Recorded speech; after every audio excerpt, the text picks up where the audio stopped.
নতুন বিয়ে করেছো নাকি? তখন বলছেন জি হুজুর আমি বিয়ে করেছি। কেন বললেন? কেন বললেন? ওই কারণটা কেন হলো? কেন রাসূল বলছেন তাকে কিভাবে চিনলেন যে ওই গতরে যে হলদি লেখা আছে, তার পিরনে জামাতে যে হলদি লেখা আছে? তখন রাসূল বলছেন যে তুমি কি নতুন বিয়ে করেছো? জি হুজুর করেছি। রাসূল তখন বললেন পান কতটা দিয়েছো কে কথা বললেন না, সুপারি কতটা দিয়েছো কথা বললেন না, আল্লাহ রাসূলের কথা বললেন না, ছড়া কয় কিলো দিয়েছো বা তার সাথে কয় কিলো দিয়েছো এটা বললেন না। নবীজি বলছেন বাবা রে মোহরে তুমি কে দিয়েছো রে বাবা? এই আব্দুর রহমান তুমি যে বিয়ে করেছো তো মোহর কি দিয়েছো? বলছেন আল্লাহ রাসূল গো খাজুর যে হয়, খাজুরের যে দানা আছে, ওই খাজুরের ভিতরে যে একটা গুটিলি আছে, একটা আঁঠি আছে, আঁঠি বরাবর আমি নিজের স্ত্রীকে আমি সোনা দিয়েছি, আঁঠি বরাবর আমি তাকে একটা সোনা দান করেছি, খজরের বিচি বরাবর আমি একটা সোনা দান করেছি, এই টাকা আমি মোহর করেছি। এইবারে নবী বললেন এ আব্দুর রহমান আউলিম ওয়ালাউ বিশাত, বাড়ি চলে যাও আর ওয়ালিমা করো, যদি একটা বকরি কিংবা বকরির বাচ্চা হয়, যাও ওয়ালিমা করো। আউলিম তুমি ওয়ালিমা করো ওয়ালাউ বিশাত, যদি একটা বকরির বাচ্চা হয় তা ওইটাকে ওয়ালিমা করো। বোঝা গেল কি? যেদিন বিয়ে করে বাড়িতে নিয়ে আসবেন, বিবির কাছে রাত কাটালেন, রাত কাটা পর সকালবেলাতে যা জবাই করার মন আছে, উট জবাই করেন, গরু জবাই করেন, ছাগল জবাই করেন, ডিম জবাই করেন, মুরগি জবাই করেন, যা জবাই করার আছে গোটা গাঁর মানুষকে আপনি যদি আরো আল্লাহ শক্তি দেয় তো নায়াটলার মানুষকে জাফর দিয়ে দিবেন, আরো শক্তি যদি হয় তো এইদিকে ওই ছাতিয়া কোথায় আছে ওখানকার মানুষকে জাফর দিয়ে যতদূর পারবেন আপনি বড় ভোজ করে খাওয়ান, সেদিন খাওয়াইতে হবে। কিন্তু এই জায়গাতে আমরা উল্টা করছি যে বেটার বাপের বাড়িতে 15 ঘন্টা 20 ঘন্টা গাড়িতে করে সওয়ার হয়ে ওখানে আমরা নিয়ে চলে যাচ্ছি, আর ওখানে যাওয়ার পর আমরা chop chop chop chop chop করে মনের মতন আমরা খেয়ে আসছি, যেটা শরীয়ত বিরোধী কাজ, শরীয়ত বিরোধী কাজ, যেটা আমরা জুলুম অত্যাচার করছি। ভাই আমার, তো এই জায়গাতে আমরা বুঝতে পারলাম কি? আরো একটা কথা বলে দিই, তাহলে আপনারা বলবেন হাজি মৌলানা তাহলে হলদি মাখা যায় আছে? আব্দুর রহমান বিন আওফের যে পিরনে গতরে হলদি লেগেছিল, তাহলে হলদি মাখা যায় আছে? মুহাদ্দিসিনে কেরাম বলছেন আব্দুর রহমান বিন আওফ হলদি মাখেনি, তার স্ত্রী মেখেছিল হলদি। স্ত্রীর সাথে যে মিলামিশা করেছে, স্ত্রীর গায়ে গা লেগেছে, যার কারণে ওর গায়ের কিছু হলদি তার জামা কাপড়ে লেগেছিল। আসলে আব্দুর রহমান হলদি মাখেনি। তো এই জায়গাতে মুহাদ্দিসিনে কেরাম বলছেন মায়েরা খালারা যদি হলদি মাখতে চাহে তো মুখখানে লাগাবে, হাতে লাগাবে, পায়ে লাগাবে, পুরুষ হলদি লাগাবে না কো, যদিও লাগাবে তো মুখখানটাতে শুধু লাগাবে। কিন্তু ওরে আল্লাহ, এখন তো মা খালারা বলবে যেগুলা ভাবি টাইপের মানুষ, আরে লিসি লাগা নেংটি সাইটে জুট জাত করে হাইন ঠাকারে বলছি রে মরা, যাতে তোর সব জায়গাতে হলদি লাগাইতে পারি রে মরা, কোনো জায়গাতে আইল কি আর যাতে চোরস হ্যাঁ থাকে, উঁচা ঢিপা ঢিপি না হ্যাঁ থাকে রে মরা, সব জায়গাতে হলদি মাখাইবে। কে মাখাইবে হলদি? ভাবি হলদি মাখাইবে, চাস্তো ভাবি হলদি মাখাইবে, আর কে হলদি মাখাবে? গ্রামের হলদকেরা হলদি মাখাবে। আর কে হলদি মাখাবে? এই ধরনের যেগুলো শরীয়তে বিবাহ করা যার সাথে আল্লাহ হালাল করেছেন, জায়েজ করেছেন, এই মতো লোকেরা হলদি মাখাবে। ওই মাকে বলবো, খালাকে বলবো, ওই ভাইকে বলবো, ভাই রে খবরদার জীবনে ভাবির হাতের হলদি মাখিয়েন না। হলদি যদি আপনার মাখার ইচ্ছা হয়, হলদি কে মাখাবে? মাকে ডেকে বলবেন মাকে একটু হলদি গেলে আমাকে মাখিয়ে দেখে মা। নানিকে ডেকে বলবেন নানিকে একটু হলদি গেলে আমাকে মাখিয়ে দেখে মা। নানি আর দাদিকে ডাকতে বলবেন দাদিকে একটু হলদি মাখিয়ে দে। আপনি ভাতিজিকে ডাকতে বলবেন ভাতিজি রে একটু হলদি মাখিয়ে দে। বোনকে ডাকতে বলবেন বোন রে একটু হলদি মাখিয়ে দে। চাচিকে ডাকতে বলবেন চাচিকে একটু হলদি মাখিয়ে দে। যার সাথে বিবাহ শরীয়তে হারাম করেছে তাকে আপনি ডাকতে বলবেন, তাকে ডাক দেওয়ার পর আপনাকে সে তারা হলদি লাগাবে। আর শরীয়তে যাদের সাথে বিয়ে করা হালাল ওদের সাথে আপনি বসতে পাবেন না, ওদের হাতের আপনি হলদি লাগাইতে পাবেন না। এখনো আমরা উল্টা পাল্টা কাজ করছি। সুবহানাল্লাহ। এ আমার ভাইয়েরা, তো আজকে মুসলমান আমরা এই যে পান বাতাসা চহড়া নিয়ে ঝগড়া করছি, যেগুলো শরীয়তে কিছু নাই। আর একটু আগে চলেন, এইবারে মা খাদিজা রাদিয়াল্লাহু তাআলা আনহা নিজের সহি নাফিসাকে ডাক দেয়, বলছেন নাফিসা রে মোহাম্মদ নামে ছেলেটা খুব ভালো, মোহাম্মদ ছেলেটাকে আমাকে পছন্দ হয়েছে, একটু আমার তরফ থেকে তাকে তুমি পায়গাম দিয়ে দাও, আমি তাকে বিয়ে করতে রাজি আছি। এবার নাফিসা তখন বলছেন খাদিজা মোহাম্মদ ছেলেটাকে রাজি হবে? তোমার কি মন গাইছে রাজি হবে? তোমার বয়স হয়ে গেল 40 বছর, আর মোহাম্মদ ছেলেটার বয়স হলো মাত্র 25 বছর। কয় বছরকার ফরক হলো? হ্যাঁ, বলছে খাদিজা রে, তোমার বয়স হয়ে গেল 40 বছর, আর মোহাম্মদের ছেলেটার বয়স হলো যুবক ছেলে, 25 বছরকার বয়স, 15 বছরকার পার্থক্য আছে। আমার মনে হয় মোহাম্মদ ছেলেটা কবুল করবে না। ঠিক আছে, যখন তুই বলছিস আমি যাব। হাঁটতে হাঁটতে হাঁটতে এবার নাফিসা যা বলছেন, মোহাম্মদ একটা কথা বলবো তোমাকে ভাইরে। বলছে কি কথা? বলছে যে এই যে তুমি যার মালে নিয়ে তেজারত করতে গেছিলে খাদিজা, ওকে তুমি বিবাহ করবে? তুমি রাজি আছো? ও তো পায়গাম দিয়েছে তোমার সাথে বিয়ে করবে। মানুষ কে কহিবে নিজে থেকে যে বিয়ে করব? কহিবে কি কেউ? কিন্তু মেলায় লোক কহে দিচ্ছে এখন। যদি বড় হয়ে গেছে, দেখছে আমার সাথী গেলার বিয়ে হয়ে গেছে, ওর বিয়ে যদি না দেন, বিয়ে বহু যদি না ঢোড়েন তো কাম করে বন্ধ করে দিবে, যাইবে না কামে। তখন বুঝতে হবে বাপকে যে হ্যাঁ কেনে বেটা কাজে যায় না, ওকে বুঝতে হবে তখন। তো খায়ের যা হোক, এবার তখন বলছেন যে আমি কি বলবো, আমার চাচাকে একটু জিজ্ঞাসা করলে ভালো হয়। চাচার নাম কি? হ্যাঁ, বলছেন চাচাকে জিজ্ঞাসা করো, কারণ তো ওই মালিক। তাকেও যা বললেন, বলছে ঠিক আছে আমার ভাতিজার সাথে আমি কথা বলছি। এবার আবু তালেব ভাতিজাকে বলছেন, ভাতিজা এই সুযোগ মনে হয় আর বারবার পাওয়া যাবে না ভাতিজা, ধনী লোক আছে, মালের দরকার আছে তোমার। আর আবু তালেবও চাচ্ছিলেন যদি এরকম একটা ভালো নেককার দিনদার পরেজগার মেয়ের সাথে আমার বিয়ে লাগিয়ে যেতে পারি ভাতিজার, তাহলে আমারও জিম্মেদারি দায়িত্বটা শেষ হয়ে যাবে, আমার ছেলেটা কত সুখে শান্তিতে খাবে। বলছে ভাতিজা তুমি রাজি হয়ে যাও। ঠিক আছে, বাস 2-4 জন যে বিয়ে হয়ে গেল, বিয়ে হয়ে গেল। আর একটা কথা বলে দিই, ইসলামের যারা দুশ্মন, মুসলমানের যারা দুশ্মন, তারা বলছে তোমাদের নবীকে দেখো কত আইয়াসি গো, 7 বছরকার বয়সের মেয়েকে একটা বিবাহ করেছে। নবীজি যখন বিবাহ করেন মা আয়েশা রাদিয়াল্লাহু তাআলা আনহাকে, ওর বয়স 7 বছরকার, আর ঘর বছর হয়েছিল 9 বছর বয়সে। তখন কত কথা বলেছিলেন। কিন্তু ওই ইসলামের দুশ্মন ওই ভাইয়েরাকে বলবো, যারা ইসলাম বুঝে না, দিন বুঝে না, যে দেখেন নবীজি তো প্রথম বিয়ে করছেন, প্রথম মানুষ কে চাহে যে আমি একটা কুঁয়ারি মেয়ে ছেলেকে বিয়ে না করে, আইভি মেয়ে ছেলেকে বিয়ে না করে, যে একটা বুড়ি ধরনের মেয়ে, 40 বছর মোটামুটি বুড়ি হয়ে যায় মেয়ে লোক, এই ধরনের মেয়ে ছেলেকে বিয়ে করব। কিন্তু নবীজি করলেন কেন? ওই টাইম ওই সময়তে যার স্বামী মারা যেত তাকে ভালোভাবে লোকেরা বিয়ে করতো না, তার মান সম্মান কতটুকু বাড়িয়ে দিলেন। এই জন্য কুঁয়ারি বেড ছেলেকে বিয়ে করেন মানান, এটা সুন্নাত তারিকা। কিন্তু যারকে স্বামী মারা গেছে তারাকে যদি বিয়ে করেন তাও নাকি পাবেন। যেমন একটা হাদিসা আছে, আল্লাহ রাসূল সাল্লাল্লাহু আলাইহি ওয়াসাল্লাম একদিন সফর থেকে চলে আসছেন, জাবের রাদিয়াল্লাহু তাআলা আনহু একজন সাহাবী, উনিও নবীর সাথে আছেন। এবার নবীজি একটুখানি দূরে আছেন গ্রাম থেকে। জাবের রাদিয়াল্লাহু তাআলা রাসূলকে বলছেন, হুজুর আপনারা পিছনে এসেন, আমাকে ইজাজত দেন, আমি বাড়িতে যাই। তখন রাসূল বলছেন, জাবের নতুন বিয়ে করেছো নাকি যে বাড়ি যাওয়ার জন্য ছটফট করছো? তখন জাবের রাদিয়াল্লাহু তাআলা বললেন, জি হুজুর আমি বিয়ে করেছি। এবার নবীজি বললেন, জাবের কোন ধরনের মেয়েকে তুমি বিয়ে করেছো? সাইয়াবাকে বিয়ে করেছো না বাকেরাকে বিয়ে করেছো? সাইয়াবা বলা হয় যার স্বামী একবার প্রথম ছিল, স্বামী মারা গেছে কিংবা স্বামী তাকে তালাক দিয়েছে, ওকে সাইয়াবা বলা হয়। যে পুরুষের একবার মজা খেয়েছে তাকে সাইয়াবা বলা হয়। আর বাকেরা ওই মেয়ে ছেলেকে বলা হয় যে যার প্রথম বিয়ে হয়। রাসূল বলছেন, জাবের রে তুমি সাইয়াবাকে বিয়ে করেছো না বাকেরাকে বিয়ে করেছো? মানে বিবাহিত নারীকে বিয়ে করেছো না অবিবাহিত নারীকে বিয়ে করেছো? এবার জাবের বলতে লাগলেন, ইয়া রাসূলুল্লাহ, আল্লাহ নবী গো, আমি একটা সাইয়াবা বিয়েদারি মেয়ে ছেলেকে বিয়ে করেছি। এবার নবীজি বললেন, জাবের রে কেন তুমি একটা কুঁয়ারি মেয়ে ছেলেকে বিয়ে করনি?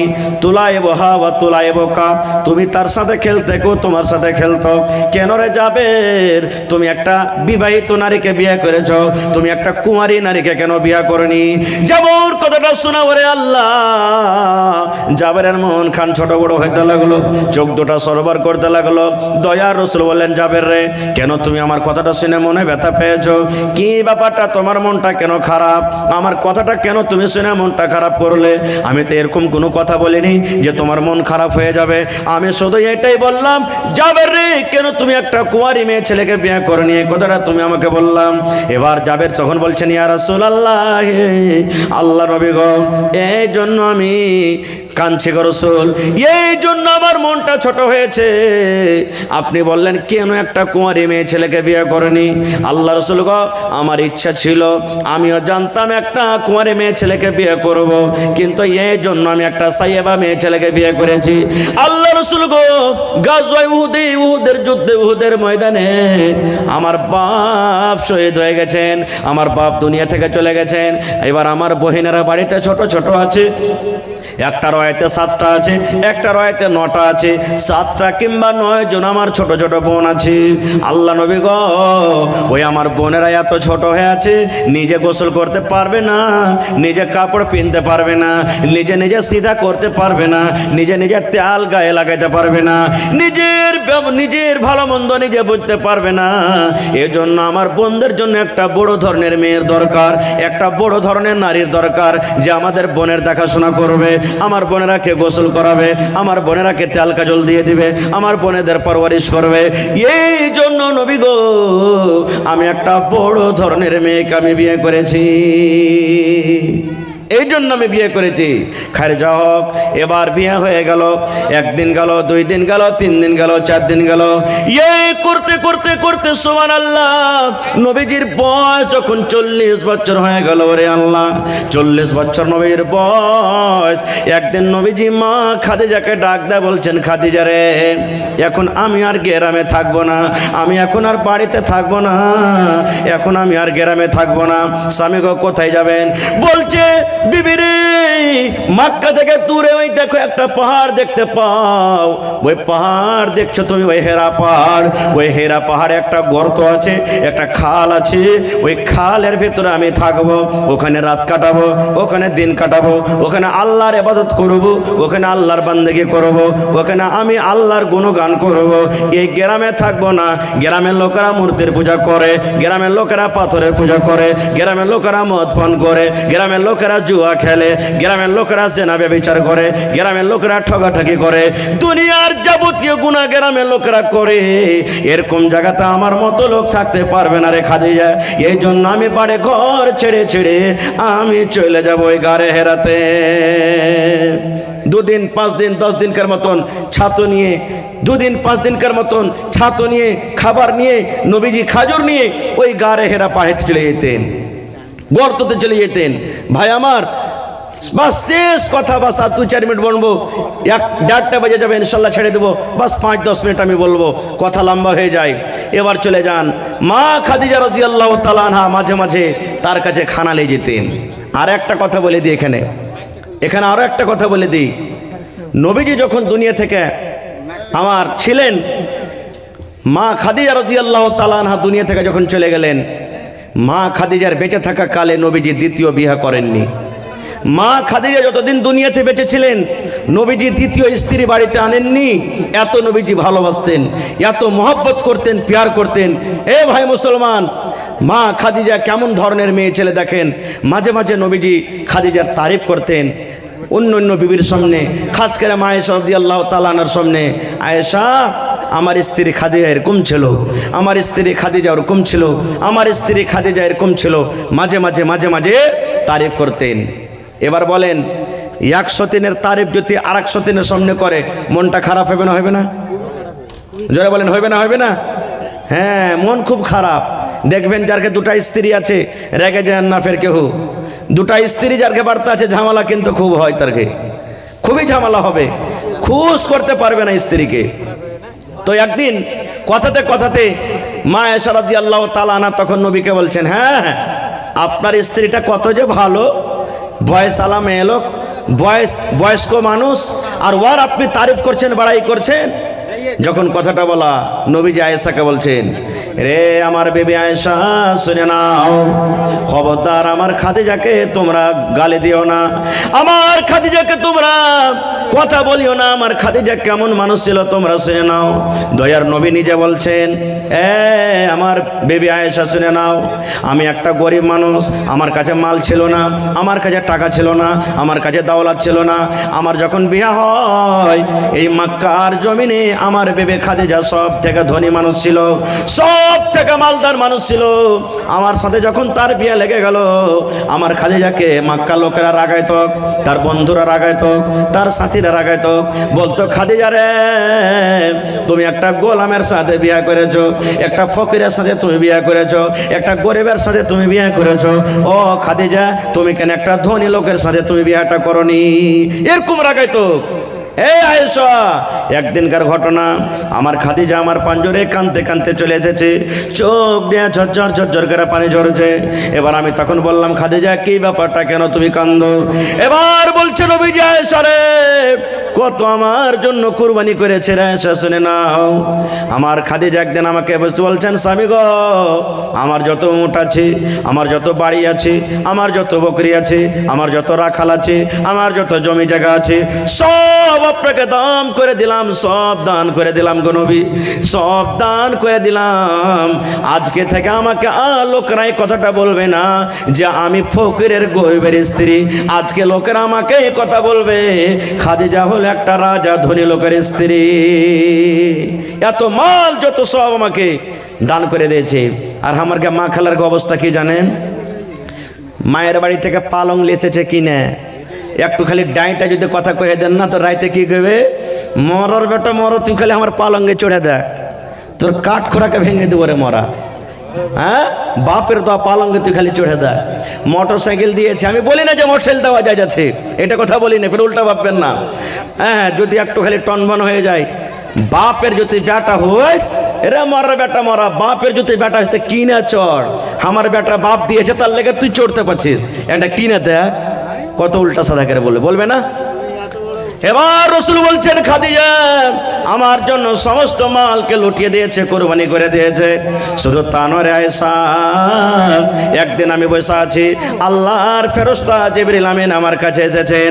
আসার পর বলছেন মুহাম্মদ এই যে আপনার স্ত্রী আপনার কাছে আসছে ঘাটি নিয়ে।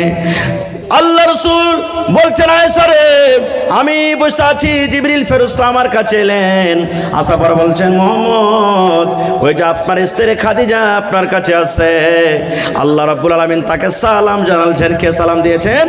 আল্লাহ সালাম দিয়েছেন, আর আমি জিবরিল আমিন তাকে সালাম দিলাম। ও নবীজি, আপনার স্ত্রী যখন খাদিজা আপনার পাঞ্জরে আসবে, আল্লাহর সালাম আর আমি জিবরিল আমিনের সালাম তাকে জানিয়ে দাও। সুবহানাল্লাহ। একটা মায়া লোক হয়ে আল্লাহর সালাম পেয়েছে। এবার বলেন যে আল্লাহর সালাম পেয়েছে ওই মায়া লোকটার ভাগ্য নসিব কত বড় হইতে পারে, বুঝতে পারছেন তো? কত বড় হইতে পারে।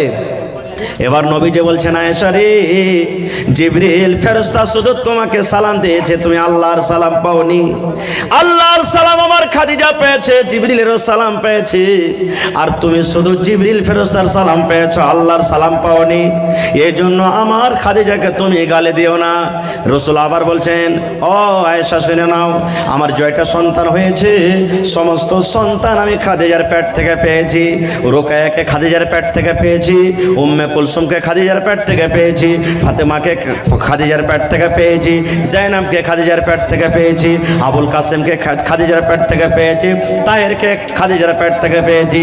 যতগুলি আল্লাহ আমাকে সন্তান দান করেছেন আমার স্ত্রী খাদিজার কাছ থেকে আমি পেয়েছি। আল্লাহ রাব্বুল আলামিন তোমাদেরকে সন্তান দান করেননি। এই জন্য খবরদার খবরদার আমার বিবি খাদিজাকে তোমরা গালি দিও না। কত ভালোবাসতেন স্ত্রীকে, সুবহানাল্লাহ। ভাই আমার আরো একটা কথা বলে দিই, দেখবেন ঘটনা নাম নিয়ে বলবো না, চোখে দেখলাম ঘটনা ঘটেছে। একটা লোক বিয়ে করেছে, 10 বছর কেটে গেল, ছেলে পিলে হলো না। আর একটা বিয়ে করলে ওর ছেলে পিলে হলো, যেমনই ছেলে পিলে হলো ওর কারণে প্রথমকার স্ত্রীটাকে নজরে দেখতে চায় না। এরকম আছে না নাই? তাকে বলবে এই তুই বাপের বাড়ি চলে যা, তোর আর দরকার নাই, তুই চলে যা এখন বাড়ি, তোকে আর রাখবো না, তালাক দিয়ে দেবো। এরকম কত ঘটনা দুনিয়াতে ঘটছে ভাই। খবরদার এরকম করবেন না। প্রথমকার স্ত্রী প্রথমই হয়, বড় স্ত্রী বড়ই হয়। সতীনের ঝাল কি জিনিস ভাই আমার, 11:30 1:30 বাজতে 2-3 মিনিট আর সময় আছে মাত্র। বাস একটা ঘটনা আমি আর বলে দিই। একদিন নবীজি বাড়ি বানিয়ে রেখেছেন সবটি স্ত্রীর কাছে যাওয়ার। নবীজির 11টা স্ত্রী, কয়টা স্ত্রী? 11টা স্ত্রী, একসাথে 7টা স্ত্রী ছিলেন। এটা হলো একটা স্ত্রীর বাড়ি, এটা একটা স্ত্রীর বাড়ি, এটা একটা স্ত্রীর ঘর, এটা একটা স্ত্রীর ঘর, সব বাড়ি বানা আছে। এবার আর একটা কথা বলি, যারকে 2টা 3টা 4টা স্ত্রী বাড়িতে আছে, বাড়ি বানিয়ে বানিয়ে থাকবেন ভাই, আর সবকে ভালো ভালো খাইতে দিবেন একরকম করে, না তো একটাকে ভালো দিবেন আর একটার কাছে পাতাই নেবেন না। কিয়ামতের দিন আল্লাহ রাসূল বলছেন তোমার ঘাড়খান্ড এরকম ভাবে টেড়ায় থাকবে, কুজা হ্যাঁ তুমি আল্লাহর সামনে যাবে, সব লোকেরা দেখবে, তখন বলবে এই দেখ এর 2টা স্ত্রী ছিল দুনিয়াতে রে, এই লেগে একটাকে ভালো দেখেছে একটাকে দেখেনি, যার কারণে এর ঘাড়টা টেড়ায় গেছে। সতীনের ঝাল কি জিনিস, একটা হাদিস একটা কোরআন আপনার সামনে রাখছি। নবীজি সমস্ত স্ত্রীদের বাড়িতে আসরের নামাজ পড়তেন আর খবর নিতেন, তোমার বাড়িতে কি খেতে আছে, তোমার বাড়িতে কি খেতে আছে, তুমি কেমন আছো, ভালো মন্দ জিজ্ঞাসা করতেন। তো সমস্ত স্ত্রীদের মধ্যে জাইনাব রাদিয়াল্লাহু তাআলা আনহা আল্লাহ নবীর একজন স্ত্রী, ওর বাড়িতে একটু সময়টা বেশি হয়ে যেত অন্য অন্য স্ত্রী থেকে, হ্যাঁ হয়তো কোনোদিন ওর বাড়িতে একটু সময়টা বেশি হইতো। এবার দেখেন ভাগ করা লিয়েও বাড়িতে ঝগড়া হয়, 2টা জায়গায় সত্যিন থাকে। দেখবেন যতটি বুড়া পুরানা মানুষ আছেন, 2টা স্ত্রী যদি বিচার করেন না, তো খাওয়া পিন্ধার বিচার হবে না, খালি এটাই বিচার হবে, মুলবি সাহেব জি, মন্ডল জি, ওইটা ওর স্ত্রী, আমি স্ত্রী, আমার কাছে 2 দিন থাকবে, ওর কাছে কেন 1 দিন থাকবে, আমার কাছে 2 দিন থাকা চাই। এরকম হয় না, হয় কি হয় না হয়। তো মা আয়েশা রাদিয়াল্লাহু তাআলা আনহা তখন সবটি স্ত্রীকে সাথে লিয়া বলছেন, এই আল্লাহ রসুল জাইনাবের বাড়িতে কেনে বেশি টাইম দিচ্ছে, একটু খবর লে তো কি কারণে জাইনাবের বেশি বাড়তে সময়টা দিচ্ছে। এবার খবর নেওয়া হইলো, তো ওর বাড়িতে নবী সাহেব মধু খেতেন। কি খেতেন কথা বলেন? মধু মানে পকেটের পুরিয়া দোকানের মধু লাই রে ভাই, হ্যাঁ শাহাদ মধু যেগুলা বললা থেকে হয়, মধু খেতেন।